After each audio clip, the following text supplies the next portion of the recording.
Bem-vindos de volta ao Eixo da Verdade. Retornamos ao estúdio enquanto a guerra dos Estados Unidos e Israel contra a República Islâmica avança para a próxima fase. Uma nova narrativa está sendo fortemente promovida em Washington. A mídia e as redes sociais agora estão dizendo que essa guerra está fora de controle. Os Estados Unidos e Israel já estão, de alguma forma, perdendo essa guerra. Então vamos falar sobre isso. Esta semana não se trata só de uma guerra, mas de um esforço coordenado para redefinir essa guerra em tempo real. Se você acompanha apenas manchetes ou comentários ocidentais, pensaria que tudo está fora de controle, que Estados Unidos e Israel perderam o controle e a campanha já saiu do rumo. Mas isso simplesmente não é o que os fatos mostram, e a diferença entre percepção e realidade neste momento não é acidental, ela está sendo construída ativamente.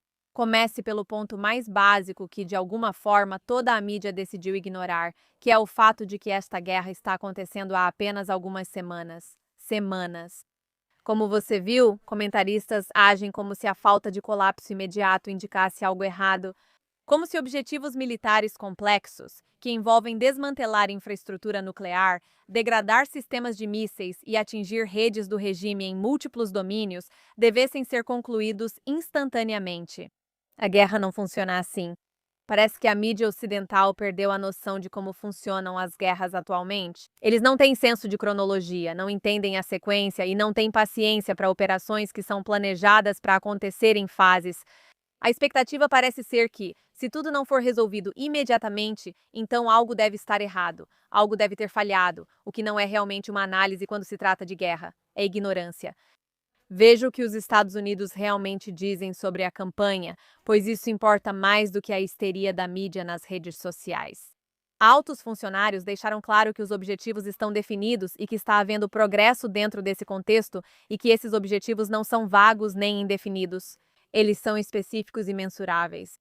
O objetivo é destruir o programa nuclear e sua capacidade de se reconstruir, além de enfraquecer o programa de mísseis balísticos e sua capacidade de recuperação, para impedir que o regime financie e apoie grupos terroristas aliados na região e eliminar infraestruturas-chave do regime para dar ao povo uma chance de se rebelar.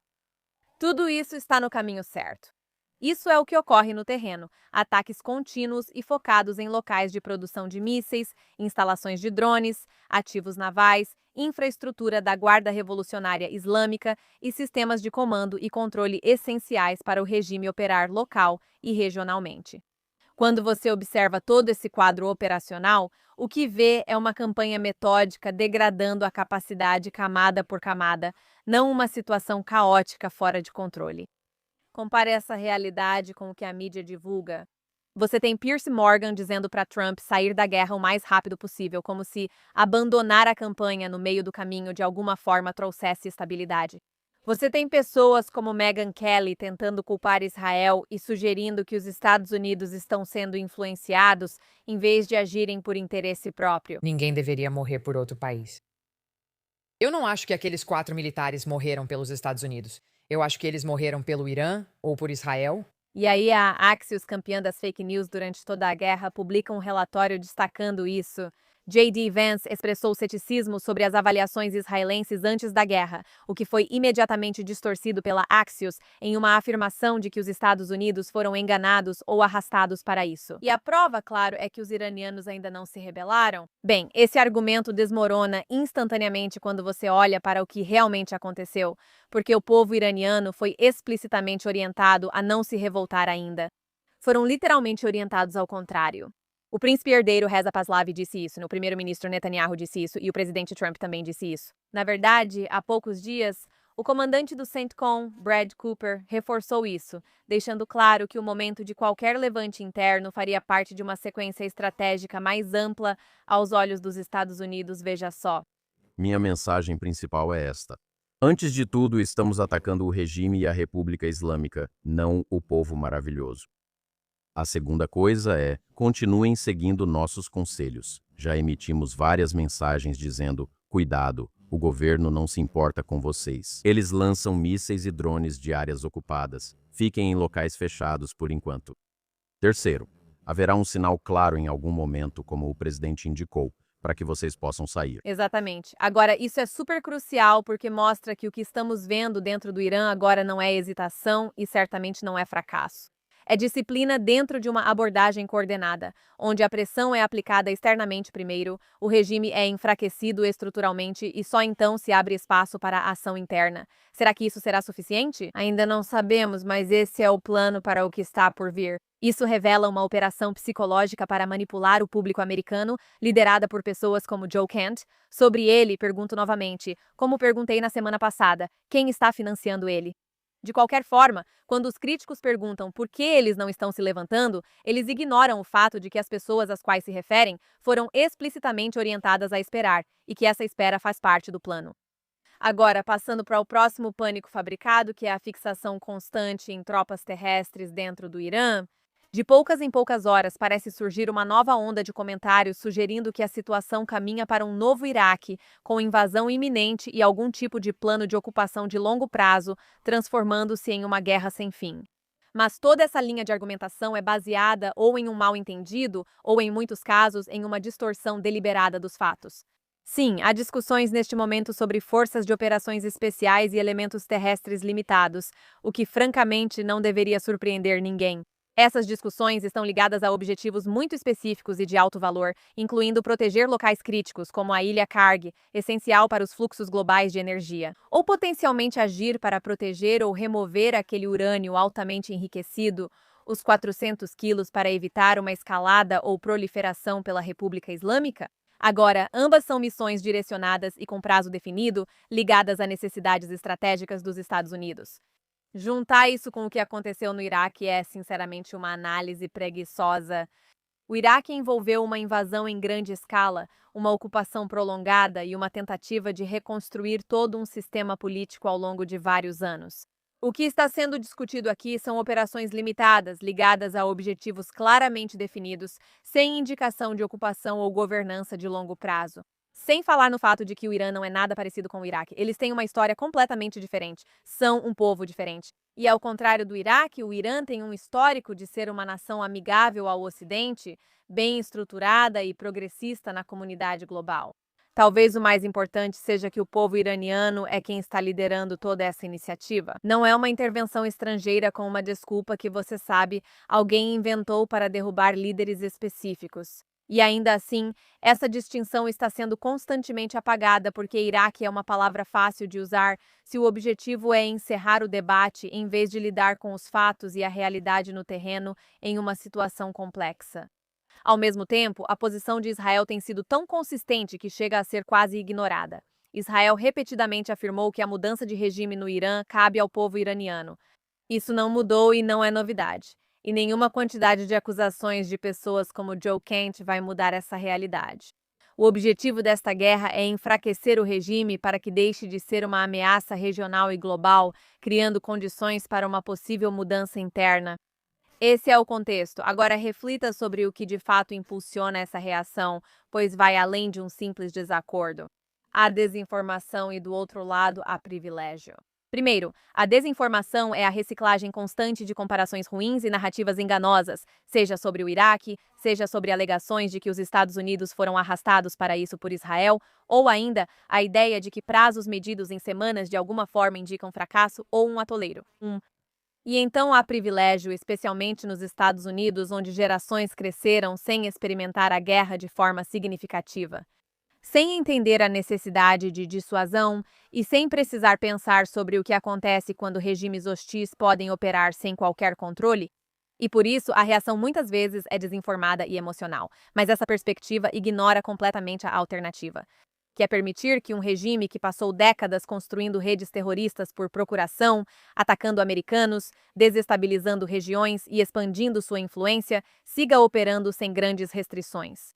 Já estamos vendo como isso se manifesta com atividades em várias frentes ligadas à mesma infraestrutura de regime que esta campanha tem como alvo. Então, a ideia de que não fazer nada reduz o risco está completamente desconectada da realidade. A falta de dissuasão convida à expansão.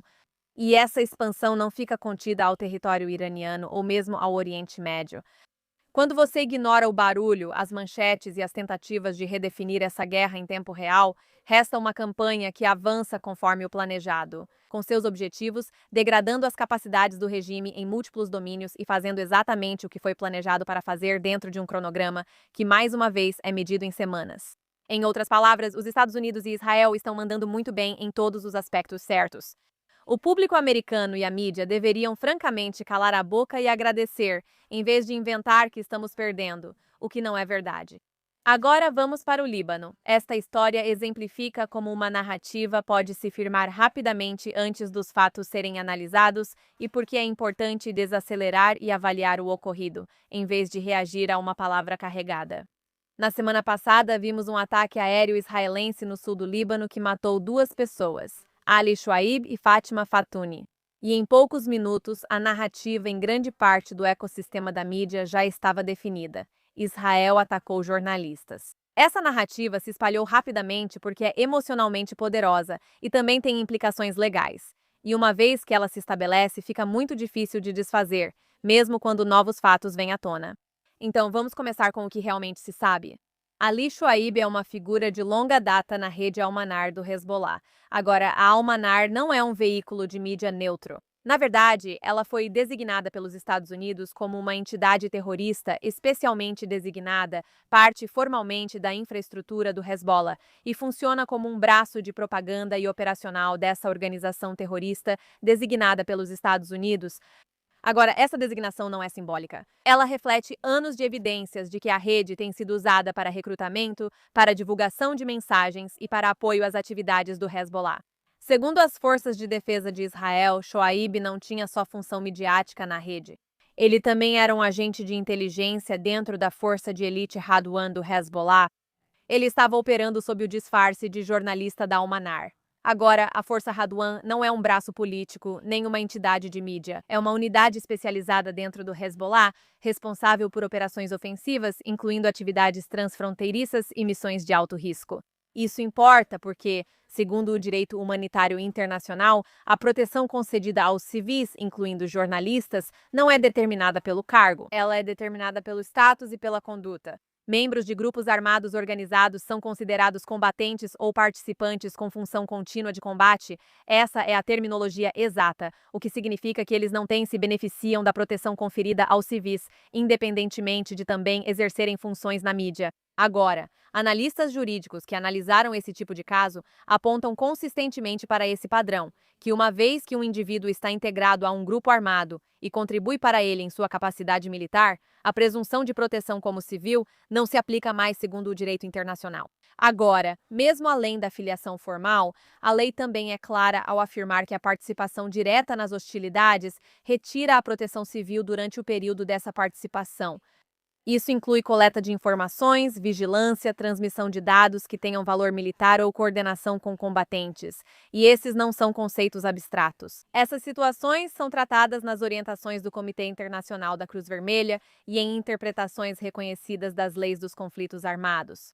Então, quando as forças de defesa de Israel afirmam que Shuaib estava atuando como um agente de inteligência sob cobertura jornalística, a análise legal precisa mudar imediatamente. Porque a pergunta relevante não é mais se ele tinha o título de jornalista ou onde ele trabalhava, se ele integrava um grupo armado ou ajudava em operações militares, e esse critério for cumprido, não é considerado civil protegido. E esse é exatamente o ponto que muitos comentaristas jurídicos e analistas que apoiam o ataque enfatizaram, que a lei não protege indivíduos que estão ativamente inseridos em grupos armados realizando operações simplesmente porque também atuam na mídia. Então, não reconhecer essa distinção cria uma brecha que organizações armadas podem realmente explorar. E elas de fato exploram, como vimos com vários grupos terroristas. Agora, a segunda pessoa, Fátima Fatoumi, era afiliada a Al-Mayadeen, que também é amplamente conhecida como um veículo pró-Hezbollah, pró-regime islâmico, que constantemente amplifica as narrativas desses atores. O caso legal em torno dela é menos claro em termos de envolvimento operacional direto. E essa distinção deve ser reconhecida porque, é claro, nem toda pessoa que trabalha em um ambiente de mídia politicamente alinhado ou até mesmo propagandístico perde automaticamente a proteção civil. Mas o que chama a atenção é a rapidez com que toda a história foi reduzida a uma única categoria. Como se ambas as pessoas devessem ser tratadas da mesma forma e como se o rótulo de jornalistas resolvesse a questão legal sem qualquer investigação adicional sobre o papel, a afiliação ou a atividade. E não é assim que a lei funciona. Além disso, nada do que vimos provou que Israel tenha atacado Fátima por ela ser jornalista, diferente do que muitos acusaram Israel de fazer.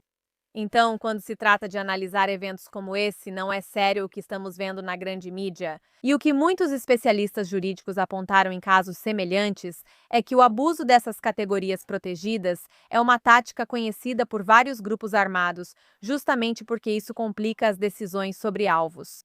Isso gera consequências para a reputação quando ataques acontecem, especialmente no caso de Israel. E claro, vemos que infiltrar operativos em funções civis ou quase civis, incluindo a mídia, não é algo incidental. Isso é estratégico para grupos como o Hezbollah porque aproveita essas proteções enquanto, ao mesmo tempo, as enfraquece. Por isso quero ser clara também pessoalmente, pois como jornalista, isso é especialmente revoltante, já que esse embaralhamento deliberado distorce a história.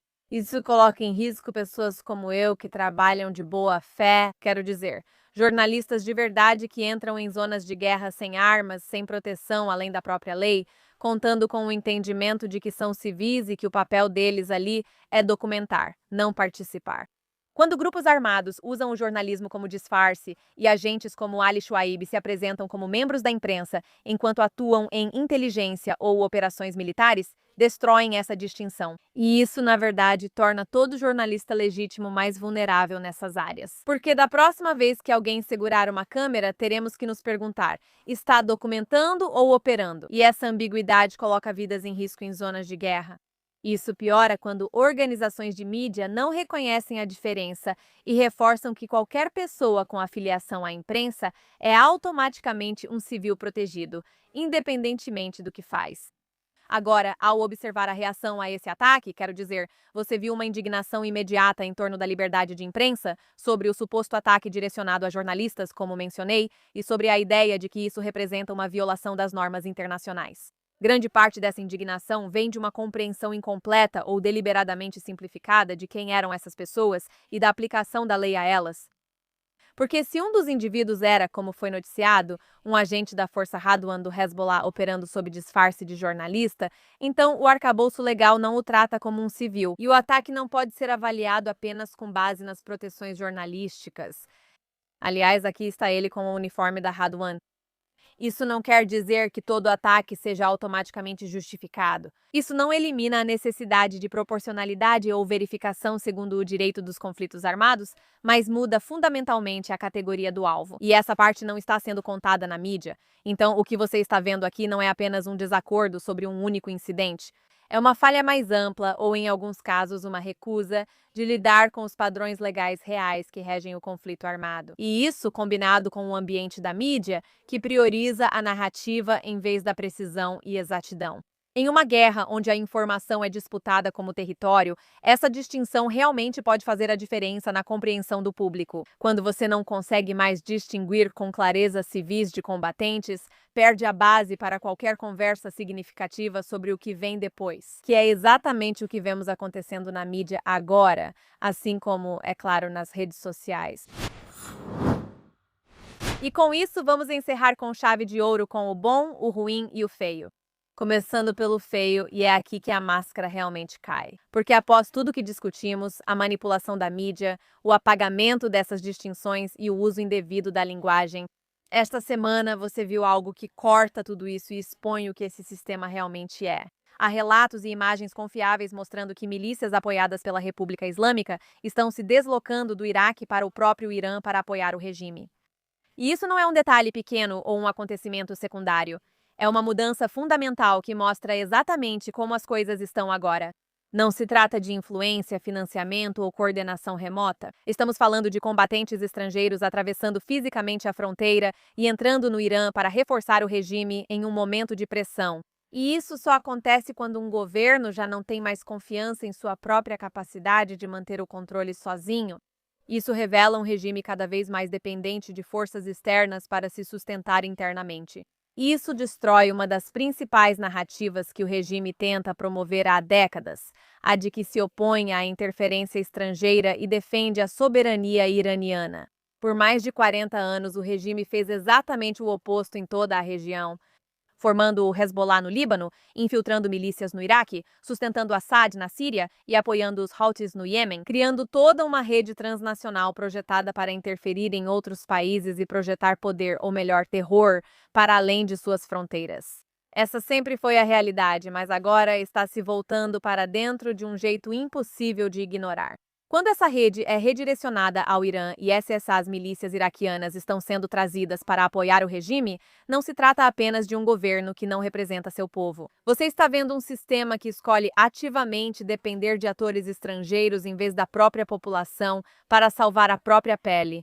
Do ponto de vista de um cidadão iraniano, é uma traição total, porque significa que seu governo não confia em você, não depende de você e está disposto a trazer terroristas de fora para manter o controle pela força. E nós já sabemos do que essas milícias são capazes, porque elas passaram anos atuando na região com brutalidade, atacando civis, atacando forças dos Estados Unidos, desestabilizando governos e impondo os interesses do regime onde quer que sejam enviadas, inclusive, aliás, também no passado dentro do Irã. Essas forças por procuração já foram usadas para matar manifestantes iranianos antes.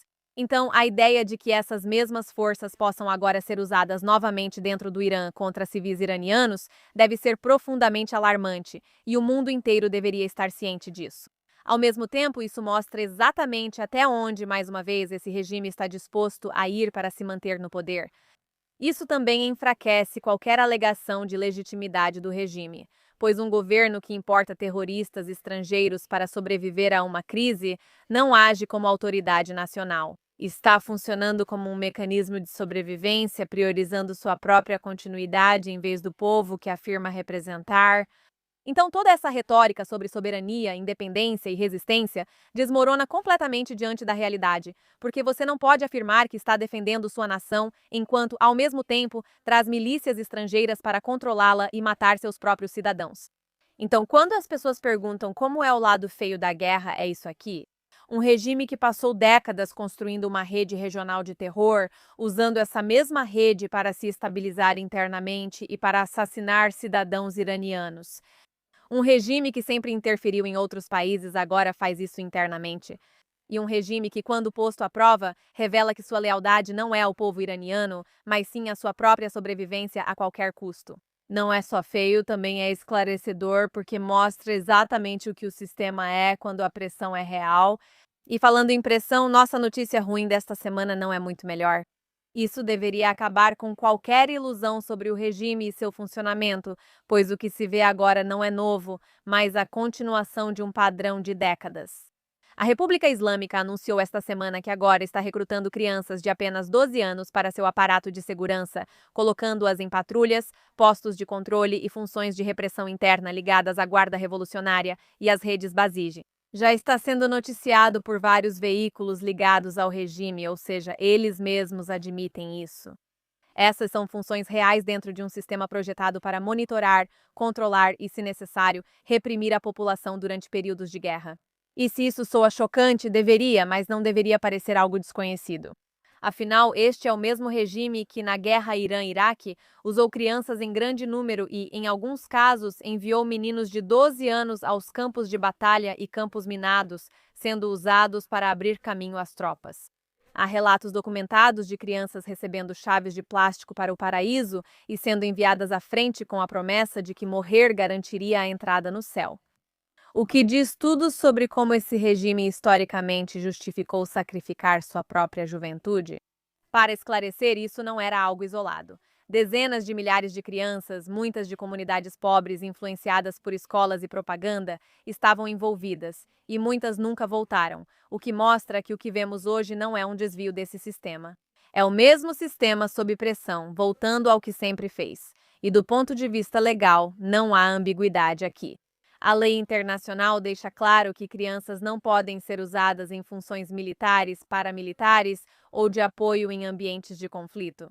Recrutar crianças de 12 anos para patrulhas e postos de controle ligados a esforços de guerra é uma violação direta desses padrões e reflete um total desrespeito pelas proteções mais básicas garantidas a menores. Mas, além da questão legal, isso mostra algo mais importante sobre o regime. Um governo que envolve crianças em sua segurança durante a guerra não é estável e luta para manter o controle. Expandir as funções de repressão para incluir menores mostra que o regime amplia seu quadro no nível mais baixo, algo comum quando a pressão cresce e o sistema começa a rachar. E há outra camada nisso que não deve ser ignorada. O regime já demonstrou sua disposição de matar seus próprios jovens. Durante os protestos recentes, centenas de civis, entre eles centenas de crianças, foram mortos pelas mesmas forças da Guarda Revolucionária e Basij, que agora recrutam menores. Essas crianças estão sendo inseridas em um sistema já usado contra a própria geração delas. Então, o que você está vendo é um regime que tem um histórico de sacrificar crianças em guerras, que agora está recrutando crianças novamente e que já demonstrou estar disposto a usar força contra crianças. Não é apenas uma questão de direitos humanos. É um regime que está entrando em colapso sob pressão e recorrendo às suas táticas mais extremas e abusivas para sobreviver. Para o povo iraniano, especialmente a nova geração, isso significa que não só vivem sob esse sistema, mas também são consumidos por ele. E para terminar com uma nota positiva, como sempre, nossa boa notícia da semana, algo que não ouvimos com frequência hoje em dia, clareza. Neste fim de semana, o príncipe herdeiro Reza Pahlavi subiu ao palco no CEPAC em Dallas, diante de uma multidão lotada, e afirmou que um Irã livre não é um sonho distante, mas sim algo que pode realmente estar ao nosso alcance agora. Mais importante, também rejeitou a ideia de garantir sua segurança por meio de negociações com esse regime, alertando muito claramente que qualquer acordo parcial que deixe elementos da República Islâmica no poder só vai ganhar tempo para que o mesmo ciclo de terrorismo, escalada nuclear e desestabilização regional continue. Isso é crucial para os americanos entenderem, porque desafia diretamente toda a estrutura que dominou a política ocidental por décadas, que é a ideia de que esse regime pode ser administrado, moderado ou reformado, mesmo agora. Pahlavi deixou claro que esse não é um sistema que pode evoluir para algo benigno e que a única solução real é desmantelá-lo e permitir que o povo iraniano determine seu próprio futuro. Mas ele não parou apenas na crítica. Ele apresentou uma visão. E essa é a parte a qual as pessoas devem prestar muita atenção. Ele descreveu um futuro em que o Irã não está isolado nem radicalizado, mas integrado à região e à comunidade internacional como parceiro, incluindo a normalização das relações com Israel e a expansão do que ele chama de Acordos de Ciro, baseando-se no modelo dos Acordos de Abraão. Ele até apresentou isso em termos econômicos, afirmando que um Irã livre pode e vai liberar mais de $1 trilhão em oportunidades e se tornar um dos parceiros estratégicos e econômicos mais importantes da região, além de um aliado essencial dos Estados Unidos. Veja só. Você consegue imaginar o Irã passando de morte à América para Deus abençoe a América?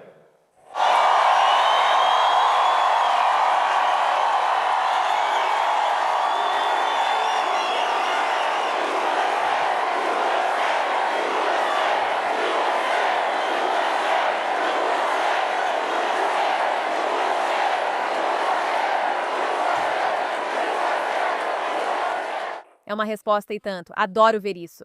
E os gritos de Estados Unidos depois são incríveis. Eu recomendo muito ouvir todo o discurso, porque na verdade foi um discurso fabuloso, um dos melhores que já ouvi dele. Mas no geral, quero dizer, você vê que esse é o contraste. De um lado, há um regime baseado na repressão, no terror e no isolamento. E do outro lado, você tem uma visão de um país que se reconecta com sua própria história, com seu próprio povo e com o mundo, sem meias medidas, sem ilusões, apenas termine o trabalho de uma vez. Terminamos por esta semana, mas voltamos na próxima com mais atualizações da região e notícias da guerra contra a República Islâmica.